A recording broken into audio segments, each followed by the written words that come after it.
একে অপরের বিরুদ্ধে আর বিশুদ্ধার নয়, আসুন হাতে হাত মিলাই। পরিবেশ তৈরি হয়েছে ঐক্যবদ্ধ হওয়ার, 54 বছর পরে এই পরিবেশ আসছে। এখানে যদি আপনারা ভুল করেন আরো 54 বছর আপনাদের অপেক্ষা করতে হবে।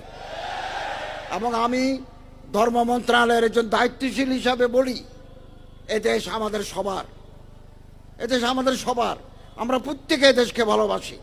হতে পারে আমাদের মধ্যে ছোটখাটো কিছু একতলাপ ইফতারাক থাকতে পারে, ছিল, সবসময় ছিল, কিন্তু ইসলামের বৃহত্তর স্বার্থে, দ্বীনে মুহাম্মদের বৃহত্তর স্বার্থে আমরা সব এক, অভিন্ন, ঐক্যবদ্ধ আমরা থাকব।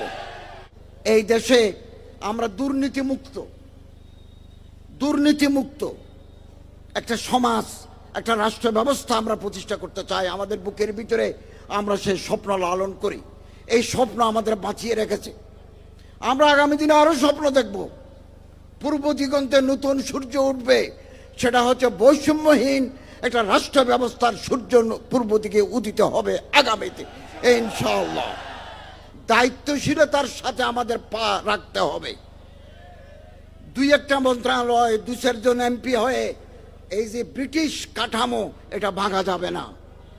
আমরা যে কাঠামোর ভিতরে বাস করছি, এটা 200-250 বছরের লিগেসি, ধারাবাহিকতা। পাকিস্তানের 25 বছর, বাংলাদেশের 54 বছর, একটা ফ্রেমের ভিতরে, একটা কাঠামোর ভিতরে আছে। এ কাঠামোর অনেক ব্যাপার আছে ধর্মের সাথে সাংঘর্ষিক। এগুলো যদি পাল্টাতে চান, দাবি দিলেন মানতে হবে, নইলে গতি ছাড়তে হবে, এগুলো দিয়ে হবে না।